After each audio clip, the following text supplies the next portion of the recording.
Oi, o Agro Record News está no ar. Seja bem-vindo, bem-vinda. O comércio já começa a sentir o aumento na procura pela carne suína. No campo, os produtores comemoram o bom momento e estão prontos para atender a demanda das festas de fim de ano. Com a chegada do fim do ano, muita gente já vai pensando no cardápio que vai agradar a família inteira. E claro que as carnes assadas não podem faltar. Uma leitoa pururuca vai muito bem. Nas propriedades rurais, a criação de suínos está a todo vapor. Afinal, no fim do ano, aumenta o consumo por carne de porco. A expectativa é muito boa para a gente também esse ano, né? A gente espera sempre ter um aumento de consumo nesse mês de dezembro e nós da suinocultura estamos preparados para esse momento de maior consumo. O mercado de suínos no Brasil apresentou forte recuperação em agosto, com elevação consistente nos preços do animal vivo. Em São Paulo, o preço médio da carcaça suína chegou a R$ 8,75 no mês, alta de 3,6% em relação a agosto do ano passado. Na primeira semana de setembro, o preço do suíno vivo superou e chegou a R$ 9,40 o quilo, atingindo a máxima do ano, até então registrada em fevereiro. Nesta granja, que fica em Anápolis, estão em fase de engorda 750 cabeças. O valor do quilo vivo pago ao produtor está na casa de R$ 8,50. Esse ano foi um ano positivo para a suinocultura. Nós tivemos um milho e uma soja com preço mais acessível e o preço do suíno vivo com preço bom. Quer dizer, nós tivemos uma rentabilidade boa esse ano e a perspectiva para o ano que vem é manter essa rentabilidade. O setor de suínos mantém perspectivas favoráveis. Com o aumento na produção, o volume de exportações que cresceu. Além disso, a oferta de milho e soja é que o preço reduziu. Isso significa que os custos de produção reduziram aqui na granja. Nós tivemos um ano muito bom, nós tivemos recorde nas exportações. O mercado mais consumidor é o mercado asiático, que vem comprando grandes quantidades, e o mercado interno vem se mantendo. A gente vem aumentando o consumo per capita a ano. A Associação Brasileira de Proteína Animal projeta um crescimento de mais de 7% nas exportações em 2025, atingindo 1.450.000 toneladas e aumento de mais de 2% na produção, subindo para 5.420.000 toneladas. Hoje a gente fala em 25% da produção nacional é direcionada à exportação e China, México, Indonésia, quer dizer, são vários países hoje que compram a carne suína brasileira. Para o mercado interno, a projeção é boa. Nós tivemos, há 3 anos atrás, uma crise muito grande, né? O preço muito abaixo do custo de produção e esse ano a gente conseguiu ter uma retomada desse prejuízo, né? Recuperamos o prejuízo e com rentabilidade. Com a oferta interna equilibrada e a demanda externa absorvendo a produção, há expectativa para novas valorizações. Os preços do suíno vivo podem se aproximar dos R$ 10 o quilo. Aqui no estado de Goiás, a produção de carne suína tem se consolidado a cada dia, com registro de recorde em quantidade de carcaças abatidas em 2024, o que reflete a capacidade produtiva do setor e a resposta dessa cadeia às demandas de mercado. Se depender do criador, o mercado de engorda e finalização do suíno vai continuar a todo vapor para atender a demanda do mercado consumidor. Nós hoje somos referência, né, na produção e na qualidade da nossa carne.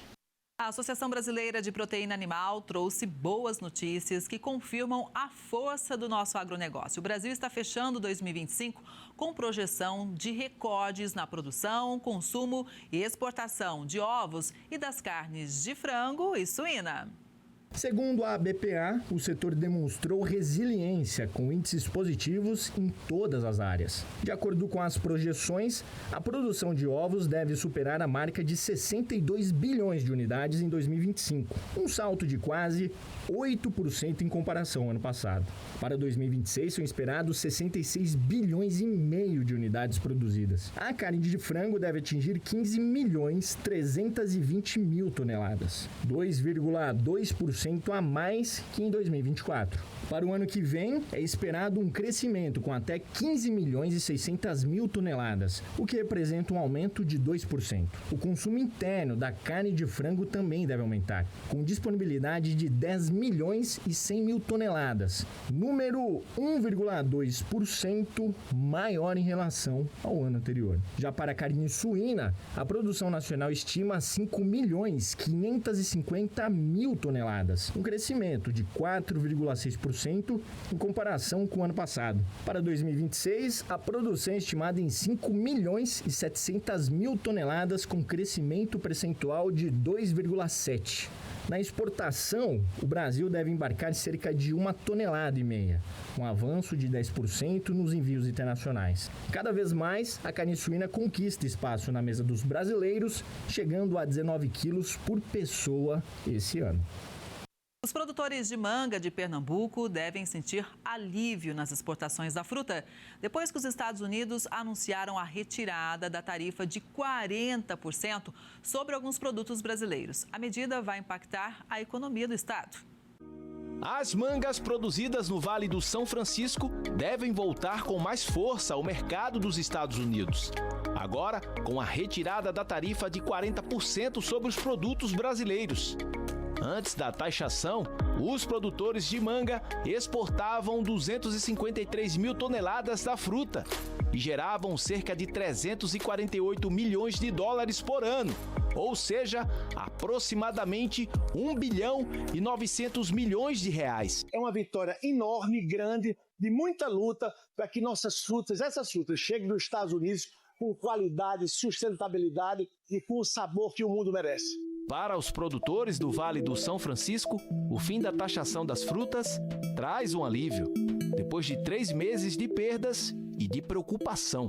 A gente encara essa suspensão, dessa sobretaxa de forma muito positiva, A gente volta a competir em condições justas no mercado com outros países que vendem para os Estados Unidos.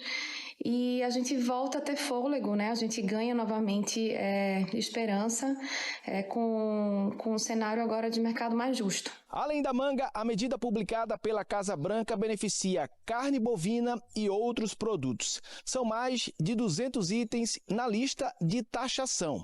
Agora, resta saber como o mercado vai se comportar diante dessa mudança. Durante entrevista a uma rádio em Carpina, a governadora Raquel Lira falou sobre a medida adotada pelos Estados Unidos e o impacto para Pernambuco. A economia do Brasil, parte dela também é exportada para os Estados Unidos. E a partir do momento que se cobrava X imposto e passa a cobrar 40% a mais, o produto passa a ter inviabilidade dentro do mercado americano. É importante que a tarifa tenha caído, eu espero que possa cair dos outros produtos como a manga e outros produtos manufaturados, industrializados. O Brasil é o maior produtor de cana-de-açúcar do mundo, mas os agricultores do Nordeste vêm sofrendo com o baixo valor de mercado. Na safra passada, o açúcar atingiu preços em patamares históricos, mas atualmente começa a amargar desvalorização no mercado internacional. O Brasil está entre os maiores produtores de cana-de-açúcar do mundo. O país é responsável por 60% da produção global. Ao longo dos anos, a produção vem aumentando, mas não é só por aqui não. A Índia e Tailândia também estão entre os grandes produtores de açúcar e vem registrando aumento em suas produções. O resultado disso tudo é uma maior oferta e, consequentemente, desvalorização do produto e baixo preço de venda. Aqui em Pernambuco, as usinas e os produtores de cana-de-açúcar já começam a sentir os efeitos. Essa crise afetou basicamente o Nordeste, porque o Centro-Sul, quando morreu, os preços ainda estavam mais elevados, não afetou tantos produtores de cana de lá, e aqui na nossa região pegou na veia, e a gente está com grande dificuldade, até algumas usinas deixando de pagar alguns fornecedores de cana com atraso de pagamento, que cria mais dificuldades ainda, e a gente fica muito preocupado com essa situação. Esse período de desvalorização no mercado internacional é reflexo de uma combinação de fatores diversos que incluem safra abundante, políticas públicas de saúde, cotação do dólar e a queda no consumo de açúcar em diversos mercados tem limitado o avanço da demanda. A taxação imposta pelo presidente Donald Trump também interfere na produção. O açúcar continua sendo taxado e nós estamos sendo punidos. Nós temos a cota americana, que nós colocamos lá dentro do mercado americano. Essa cota está sendo taxada em 50%. Estamos na expectativa realmente que o governo brasileiro negocie com os Estados Unidos para a liberação do açúcar. A região Nordeste, que tradicionalmente investe no setor sucro-alcooleiro, já sente os impactos da desvalorização. Com o alto custo de produção, a conta não fecha e os produtores já sentem o prejuízo. Vendeu-se açúcar ano passado na bolsa a nível a preço de VHP de 22 centes, libra-peso, dólar. Esse ano está sendo vendido a 14. Então é um grande prejuízo que o setor está enfrentando e causando grande custo, com um custo de produção maior, e o setor está passando grande dificuldade. Isso está afetando drasticamente a nossa remuneração. Por quê? Nosso custo de produção está a mais de R$200 a tonelada de cana e hoje nossa previsão de preços aqui é em torno de R$132. Diante desse cenário desafiador, usinas e exportadores revisam estratégias a fim de equilibrarem as contas. Nós estamos trabalhando numa medida provisória para conseguir uma subvenção de R$12 por tonelada de cana. A desvalorização prolongada coloca em alerta todo o setor sucroenergético, que busca alternativas para preservar a rentabilidade em um mercado cada vez mais sensível às variações climáticas, políticas e econômicas. A falta de chuva atrasou o plantio da soja em Goiás e pode comprometer o calendário de semeadura do milho safrinha. Além de demorar para começar, as chuvas chegaram irregulares e, com isso, muitos produtores estão preocupados com os impactos na colheita em 2026. O George e o Enio são produtores rurais há mais de 32 anos. Hoje, eles têm propriedades em 6 cidades de Goiás e São Paulo. Atualmente, plantam soja em 2.800 hectares em terras goianas. Para esse ano, havia uma grande expectativa de produção, mas as previsões de chuvas não se concretizaram e a produção final deverá ser menor que o imaginado. Nas nossas áreas, nós conseguimos implantar a lavoura nas áreas que a gente vai fazer a segunda safra. Mas mesmo essas áreas estão sendo impactadas. Tem uma frase na agricultura que é mundialmente conhecida: chuva faz grão. Como está chovendo menos, choveu muito pouquinho em setembro, o desenvolvimento dessa soja está aquém do ideal. Isso vai dar um potencial produtivo menor. A safra passada foi a melhor da história para os sócios. Durante todo esse ano, eles tinham expectativas de superar os resultados nesta safra, mas pelo caminhar das coisas, já estão conformados que não vão conseguir. Porque na safra passada nós começamos a colher, começamos a plantar no início de outubro. Nessa safra nós começamos a plantar já nos meados de outubro, a partir do dia 15 de outubro. E as chuvas não foram constantes, as chuvas não foram propícias para o plantio continuar ininterrupto. E agora nós estamos preocupados com a questão da segunda safra, que com esse atraso do plantio vai ficar no limite o plantio da segunda safra dentro da expectativa de produtividade boa, que seria dentro do zoneamento agrícola. Por todo o estado de Goiás, o avanço do plantio da soja está abaixo do esperado para esta época do ano. Situação que acende um alerta para o setor produtivo. Para se ter noção, 65% das áreas a serem semeadas com soja já estão plantadas. Mas no ano passado, neste mesmo período, o índice era de mais de 80% e a média histórica para esta semana é de 75%. Se por acaso não tiver mais chuva, vai ser uma grande perca, e principalmente nas regiões que são altitude mais baixas. Aqui nessa região nossa, que compreende altitude de 800 metros, é uma região mais privilegiada, devido à temperatura ser mais amena. Mas as demais regiões adjacentes, que são de altitude menores, de 600, 500 até 400 metros de altitude, a perca é mais rápida. Embora esse atraso no plantio não comprometa diretamente o potencial produtivo da soja neste momento, ele traz um risco significativo ao planejamento da segunda safra, quando os produtores plantam o milho. Uma vez que o milho ele é muito mais exigente em condições hídricas do que outras culturas que por ele disputa a área, como o sorgo, como o girassol e outras culturas a mais utilizadas para safrinha aqui no nosso estado. Então a gente vai ter que acompanhar muito de como vai ser esse desenvolvimento dessas lavouras. Além de produtor rural, o Enio também é consultor de mercado. Ele explica que uma produção ruim de soja pode impactar diretamente na economia do país. Nós estamos num momento que as taxas de juros estão extremamente elevadas, para o produtor, para o empresário, até para a dona de casa. Todos os índices, endividamento das famílias, endividamento dos produtores, endividamento dos empresários, é elevadíssimo. Ou seja, eu tenho menos volume de dinheiro na economia. A safra brasileira, ela chega abastecendo o mercado de dinheiro, trazendo mais dinheiro para a economia.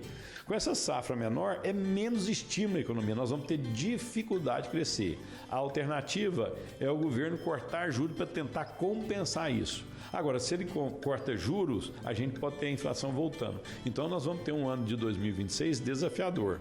Resta ao produtor, principalmente aquele que ainda não conseguiu concluir o plantio da soja, esperar as condições climáticas necessárias. Caso contrário, não adianta nem tentar plantar. A situação da soja no Brasil é muito preocupante. A gente estima que a área de soja ia crescer 2%, um aumento natural de produtividade, a gente ia colher 177, 178 milhões de toneladas no Brasil. Esse cenário já mudou. Por quê? Se eu vou no Rio Grande do Sul, Paraná, excesso de chuvas, muitas chuvas, lixivia, eu tiro nutrientes da região da raiz. Esse é um problema. Muitos dias nublado, pouco sol, também atrapalha o desenvolvimento da soja. Enquanto os negócios com a soja estão em ritmo lento, o milho segue com um valor em alta. Entenda o porquê. Enquanto boa parte dos consumidores está abastecida e à espera de queda nas cotações, muitos produtores de soja se mostram capitalizados e pouco dispostos a ofertarem novos lotes no spot. Com isso, a disparidade dos preços ofertados por compradores e os pedidos por vendedores. Assim, as negociações envolvendo soja e derivados seguem em ritmo lento neste começo de dezembro. Os sojicultores estão focados nas atividades de campo e preocupados com possíveis perdas na produtividade, já que algumas regiões enfrentam déficit hídrico. Já os preços do milho seguem aquecidos no mercado interno. O indicador Exalc BMF Bovespa da última semana chegou a quase R$ 70 a saca de 60 quilos, patamar nominal verificado pela última vez em maio deste ano. O maior interesse de compradores para repor estoques, somado à retração dos vendedores que esperam novas valorizações, impulsionou as negociações do grão. No campo, os produtores estão focados na semeadura e no desenvolvimento da safra. A safra do café em 2025 deve ser a terceira maior da série histórica da Conab, mesmo em período de bienalidade negativa. Com maior safra de Conilon, a produção de café é estimada em 56 milhões e meio de sacas de 60 quilos em 2025. O volume representa uma alta de 4,3% em relação ao resultado obtido em 2024. Os números estão no quarto levantamento de café 2025 divulgado pela Companhia Nacional de Abastecimento. Apesar de uma ligeira queda de pouco mais de 1% na área em produção, o bom desempenho é atribuído à melhor produtividade média nacional, projetada em 30,4 sacas por hectare, reflexo do desenvolvimento verificado nas lavouras de Conilon. A produção total da espécie em 2025 atinge 20,8 milhões de sacas, um novo recorde da série histórica da Conab. No Espírito Santo, o maior produtor de Conilon do país, a colheita chega a 14,2 milhões de sacas, crescimento de 43,8% em relação a 2024. Na Bahia, é esperado um aumento de quase 69% e em Rondônia, a alta deve chegar perto dos 11%. Já para o café arábica, houve uma redução na colheita justificada pela bienalidade negativa, além de períodos de escassez hídrica ao longo da safra. Neste cenário, a área em produção do arábica registrou queda de 1,5%, enquanto a produtividade média caiu 8,4% em relação à safra de 2024. Com isso, a colheita no atual ciclo é estimada em 35,76 milhões de sacas, redução de quase 10% em comparação com a temporada anterior. Com a colheita finalizada em setembro, Minas Gerais, maior estado produtor de café do país, registra uma redução de 9,2% em relação ao volume total produzido na safra anterior. Em São Paulo, a redução foi de cerca de 13% no mesmo período. Em contrapartida, a Bahia e a região do Cerrado registraram alta de 2,5% e 18,5%, respectivamente. O mercado da carne bovina ganha força em dezembro, com a previsão de aumento do consumo nas festas de fim de ano. Além disso, o pagamento do 13º salário eleva as compras de carne no varejo, segundo levantamentos do CPE. No mercado externo, China e Estados Unidos mantêm sinais claros de demanda firme durante este início de mês. Para atender aos pedidos, parte dos frigoríficos já opera com escalas adiantadas e férias coletivas programadas. Por outro lado, algumas indústrias ainda precisam comprar muitos animais, o que sustenta a movimentação do mercado. Assim, o aquecimento deve continuar, principalmente até a metade da próxima semana, é o que avaliam os pesquisadores. Historicamente, a primeira quinzena registra alto escoamento de carne no atacado e no varejo nacional. Como resultado, o cenário dá suporte direto aos preços da arroba do boi gordo. Na segunda quinzena, porém, o mercado costuma perder ritmo por paradas técnicas e recessos industriais. Mesmo assim, a oferta ajustada e as exportações recordes mantêm os preços sustentados neste mês. Portanto, o setor não deve enfrentar pressão significativa de queda ao longo de dezembro. Com maior oferta, os preços dos ovos caíram. Com isso, o poder de compra em comparação ao milho está no menor patamar do ano. As cotações de ovos em novembro estão pressionadas. Em Bastos, no interior paulista, o preço médio do branco tipo extra a retirar foi de R$ 131,48, a caixa com 30 dúzias. Uma queda de 6% em relação a outubro. Para os ovos vermelhos, a queda foi de 5,9%, com a média da caixa R$ 144,98 na região paulista. A baixa impacta também no poder de compra do avicultor, que caiu em novembro pelo terceiro mês seguido frente ao milho e chegou ao menor patamar do ano. Em relação ao farelo de soja, dados do CPE indicam que o poder de compra vem recuando há 5 meses, sendo em novembro o menor desde fevereiro de 2025 em valores reais. No comparativo anual, a relação de troca dos produtores segue positiva, com avanços de até 20% frente ao farelo de soja e de até 11% na comparação com o milho. Os preços do limão Tahiti estão reagindo com a melhora da demanda. Pesquisas do CPEA apontam que a disponibilidade de frutas maduras deve passar a crescer a partir de dezembro e atingir um pico no primeiro trimestre de 2026, o que pode limitar a recuperação de preços. Mas, enquanto isso não ocorre, os preços do Tahiti subiram no início deste mês, depois de fortes baixas em novembro. A melhora na demanda e o provável retorno da indústria às compras da fruta para moagem dão suporte à reação. Parte da oferta excedente deve ser drenada com a aquisição de matéria-prima para processamento de suco e óleos essenciais, aproveitando a tendência que vinha de desvalorização. Isso pode conter um movimento de baixa do limão Tahiti e conferir um novo fôlego à comercialização da fruta. O tomate começa a usar técnicas aplicadas em outras culturas para melhorar a produtividade e diminuir o uso de agrotóxicos. Os estudos são conduzidos pela Universidade Federal de Lavras com o apoio da Fundação de Desenvolvimento Científico e Cultural.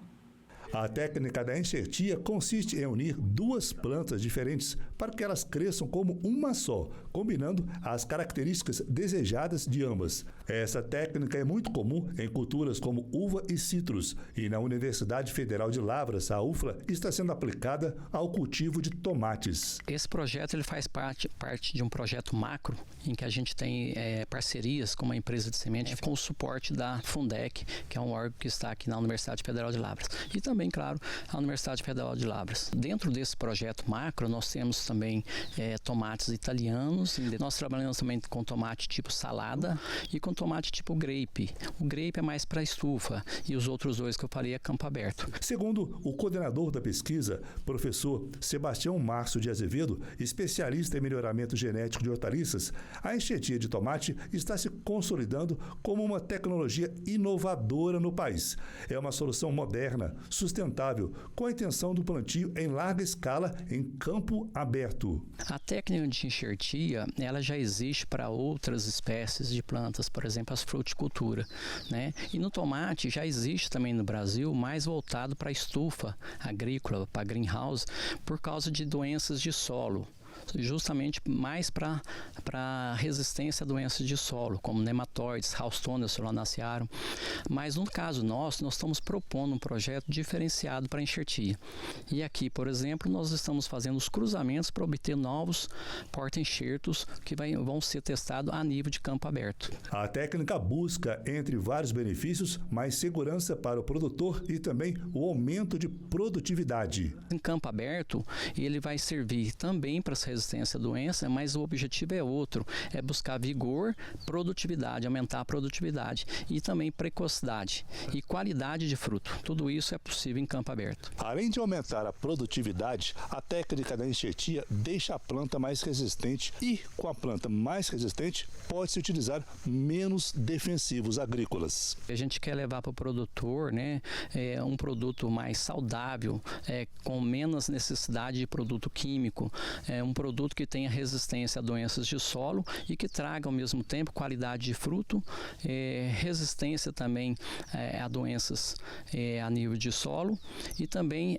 qualidade em termos de sabor, porque ele vai buscar mais nutrientes no solo. O estudo está desenvolvendo cerca de 80 híbridos de porta-enxerto que passam por avaliação em campo para que os melhores avancem para o uso comercial. O processo completo para a criação de uma nova planta é rigoroso, que exige paciência, levando de 5 a 6 anos entre as etapas de cruzamento, seleção genética e testes de campo. A equipe da UFLA, que trabalha no projeto da enxertia de tomate, conta com cerca de 15 pessoas, muitos deles bolsistas, como é o caso do Matheus. Ele faz mestrado na UFLA em genética e melhoramento de plantas e faz parte do projeto através de uma bolsa da empresa que ele trabalha. É uma parceria benéfica para ambos os lados, né? Tanto para a universidade, gerando conhecimento científico, gerando bolsas para alunos, estágios, tanto para a empresa, né? Porque aqui é um local estratégico, então para a gente desenvolver esses materiais aqui é muito benéfico, é bem interessante. O conceito é inovador, porque até então no Brasil a gente não tinha esse conceito para campo aberto. Então a ideia é levar para o produtor essa novidade para que ele consiga aumentar mais ainda a produtividade dele com esse projeto de enxerto, porta-enxerto. O feijão coloca Goiás como destaque no agronegócio nacional. Cristalina, no interior do estado, é um dos principais polos produtores no país e já desponta como grande exportador do grão. O Rafael nasceu em Pelotas, no Rio Grande do Sul, mas há 20 anos ele decidiu deixar a família e mudar sozinho para Cristalina, município da região leste de Goiás. Ele viu nestas terras férteis um lugar excelente para trabalhar com feijão. Uma região próspera e um lugar muito adequado para produzir feijão e sementes de feijão com muita qualidade. Aqui a gente está a uma altitude de 1.200 metros, né? Tem um clima ameno, tem terras férteis, tem regime de chuva regular, então realmente é um lugar muito positivo, eu digo dos melhores lugares do Brasil para produzir feijão de alta qualidade. Ele mostra com orgulho uma novidade licenciada, que já deverá começar a ser semeada no ano que vem. O feijão mungo verde e o mungo preto, que segundo Rafael é muito consumido no mercado asiático. É um grão menor, mas que tem um potencial enorme e que é uma aposta para o mercado brasileiro.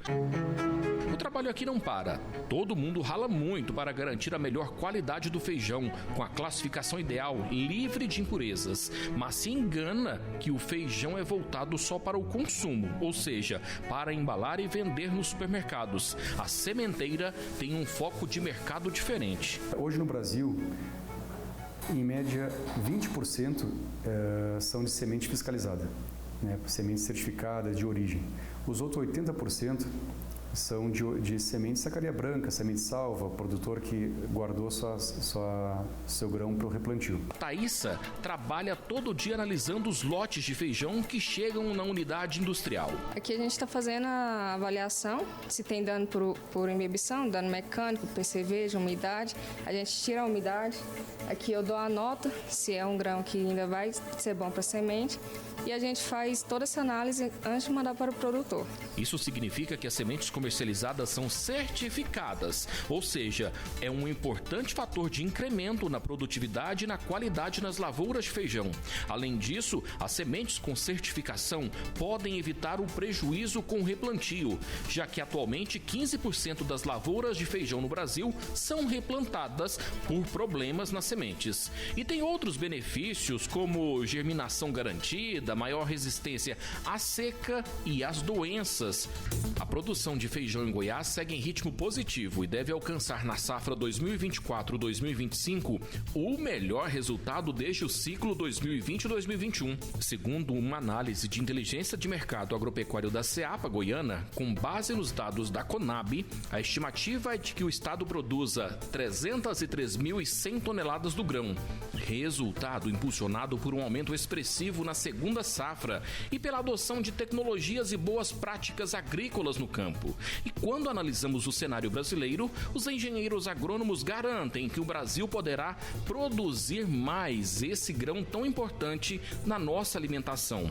Além disso, Roberto, consultor de feijão há mais de 35 anos, garante que temos potencial para aumentar a exportação. Os dados colocam a gente em 13º lugar no mundo, né, de exportação de feijão. Produtividade, sim, temos que ter, né, para pagar a conta, mas se a gente não tiver hoje qualidade no grão colhido, a gente perde mercado, perde valor, né? Então o intuito é passar para as pessoas hoje a importância de produzir-se um feijão de boa qualidade.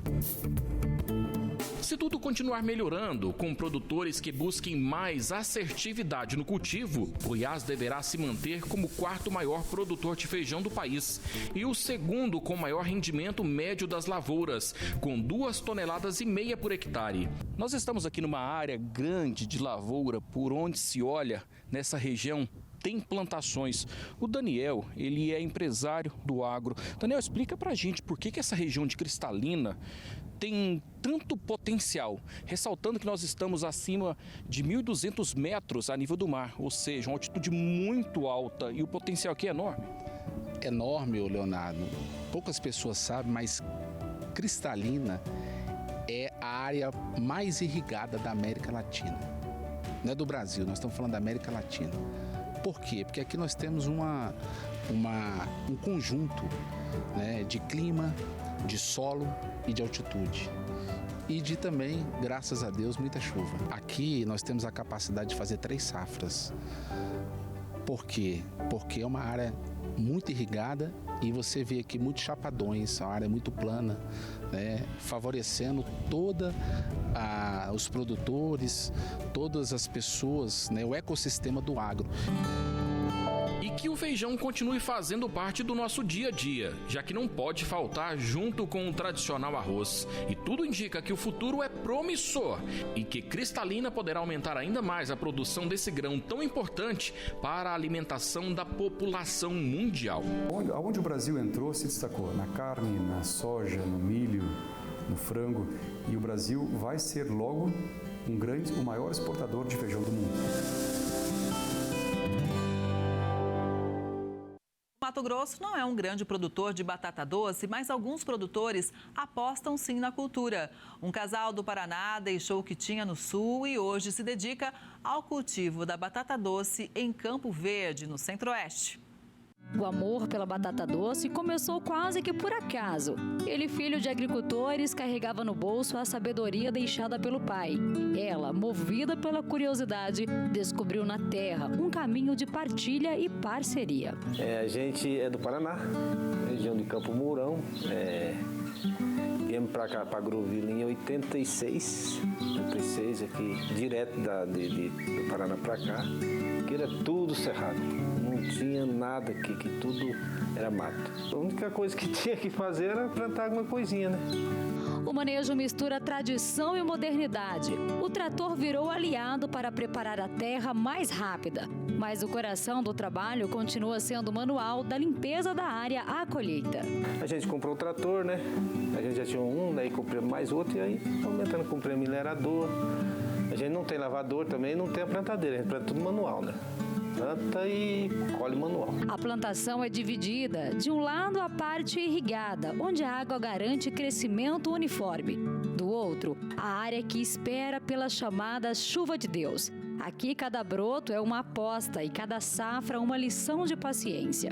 Primeiramente, a gente trabalha aqui irrigado, já para fazer o processo da muda para levar para lá. Aí quando chega em outubro, que a gente leva as mudas para lá, senão nós não conseguimos plantar lá, tem que ter as mudinhas.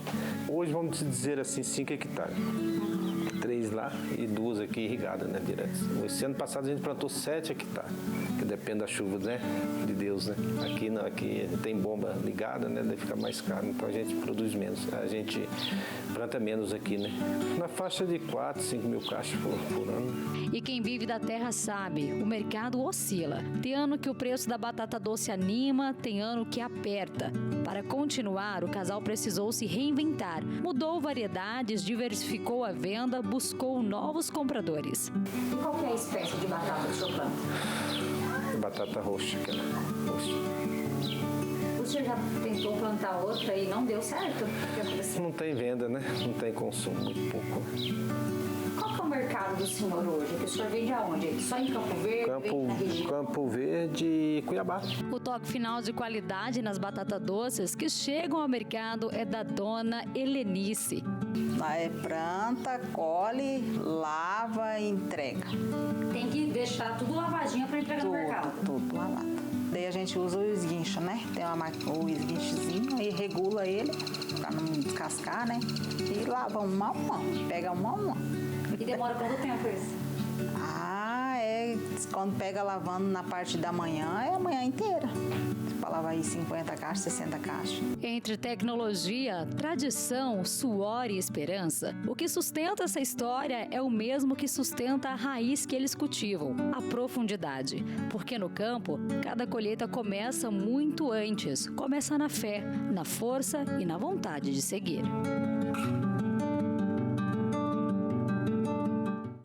A produção de mel movimenta por ano cerca de 900 milhões de reais aqui no Brasil.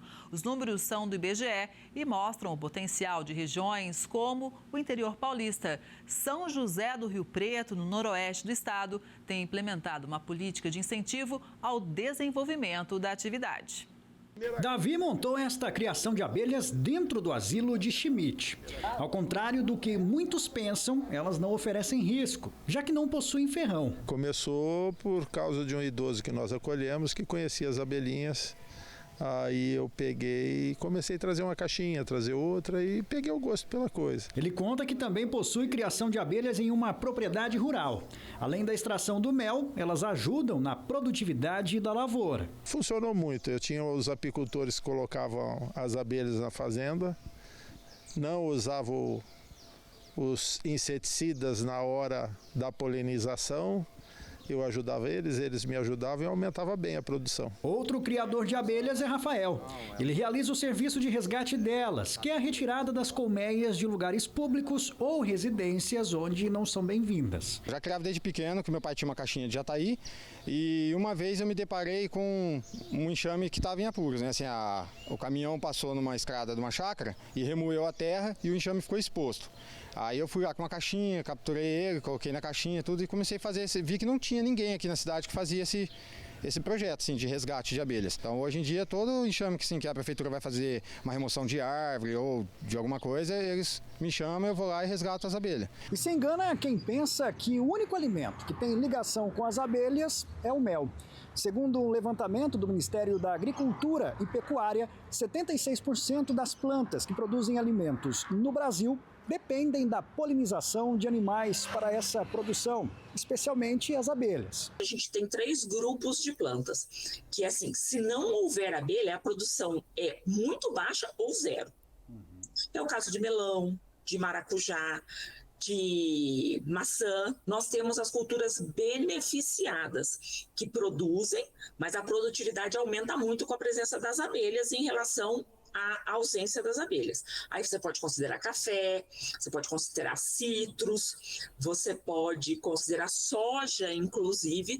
Então, elas têm uma importância para garantir segurança alimentar, que é no alimento que vai ser produzido para ser consumido pelos seres humanos, e tem importância econômica, pensando nas commodities. Quem não quer 30% de aumento, por exemplo, na sua produção de café ou de soja? Segundo o IBGE, a produção de mel no Brasil chegou a 64 toneladas em 2024, movimentando cerca de 900 milhões de reais.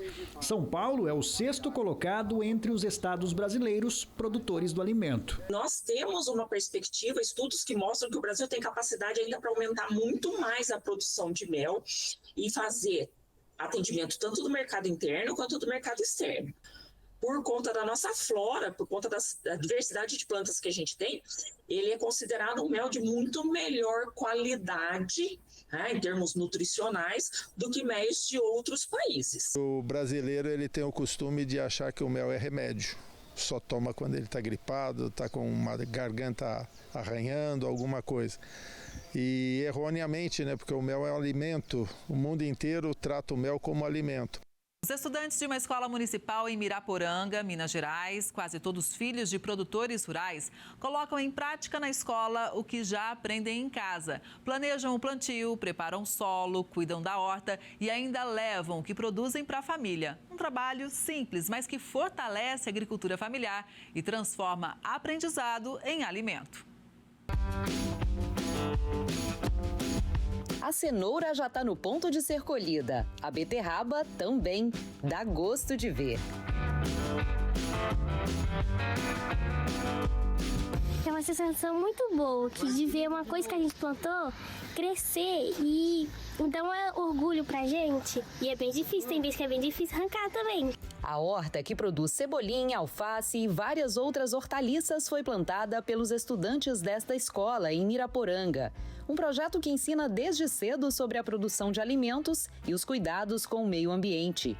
Uma forma de trazer para os alunos, que são moradores da zona rural, um entendimento maior sobre o trabalho no campo, desenvolvendo assim capacidades e habilidades de cada um. Essa lavoura de milho aqui foi plantada pelos meninos, os estudantes que prepararam a terra, que plantaram, e agora olha só como que tá bonito. Como que vocês fizeram, né? Foram vários dias de trabalho, o que vocês acharam de participar disso e agora tá colhendo, né? Literalmente colhendo os frutos. Para a gente ter que plantar, a gente teve que passar por vários processos. A gente teve que medir o pH da terra, teve que fazer várias reproduções, né, para ver o que a gente pode fazer de melhor, para reproduzir melhor, para a gente conseguir ganhar lucro em cima disso.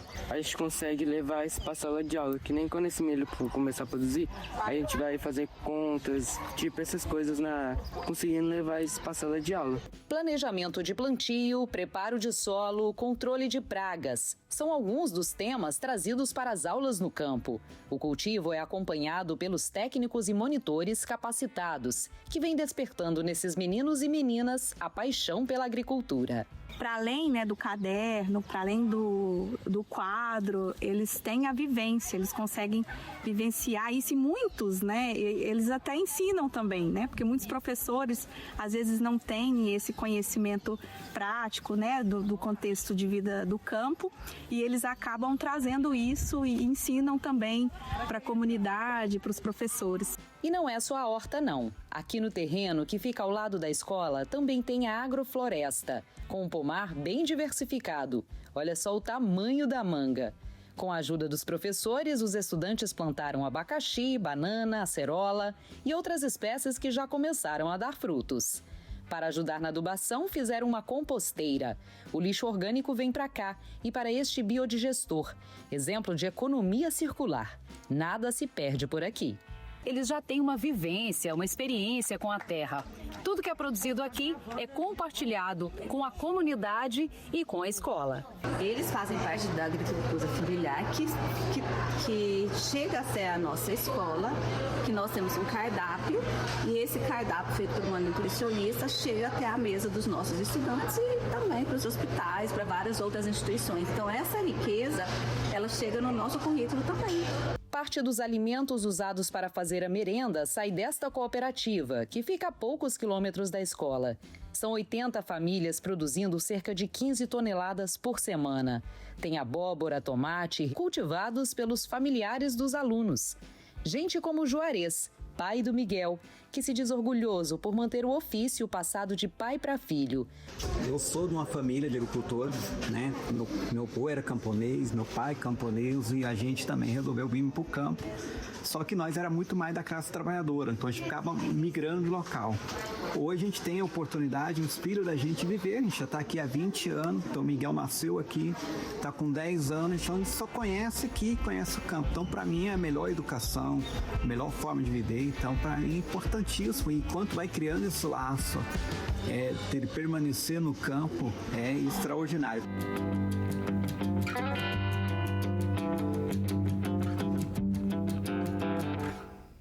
7 cidades da região noroeste do estado de São Paulo entraram para a Rota Paulista do Queijo. Algumas queijarias são reconhecidas e até premiadas.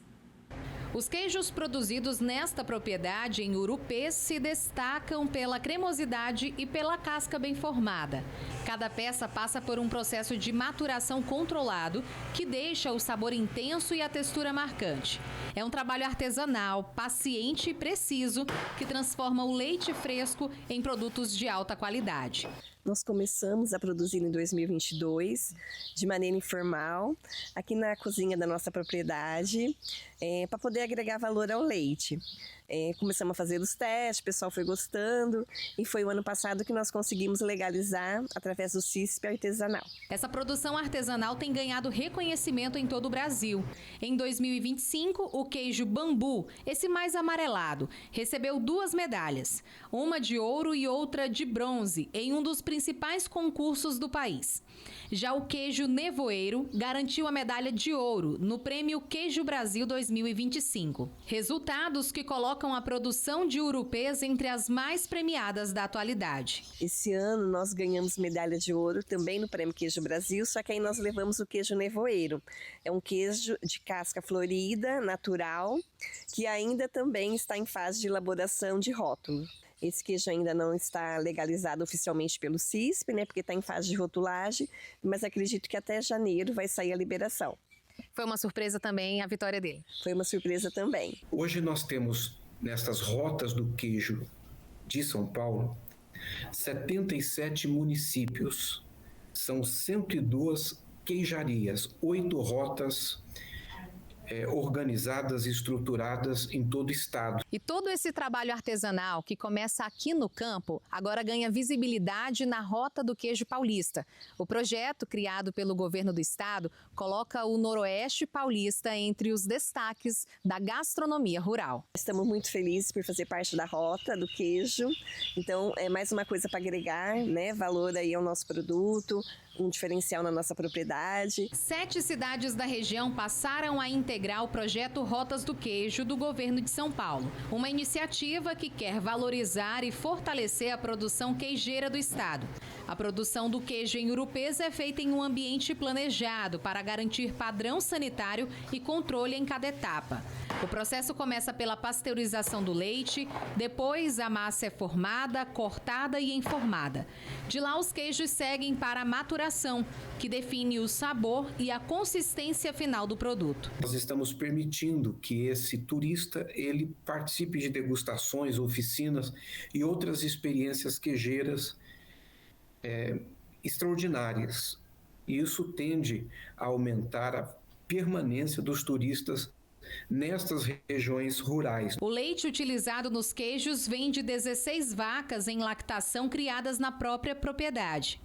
A rotina rural segue um padrão rigoroso: manejo adequado, ordenha diária e bem-estar animal garantido. O leite é na nossa propriedade, inclusive saiu a nossa certificação de propriedade livre de brucelose e tuberculose.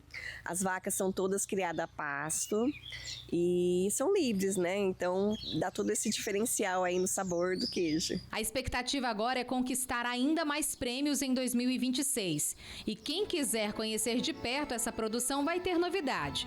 A propriedade deve abrir as portas ao público para que os visitantes possam ver todo o processo e, claro, degustar os queijos feitos aqui.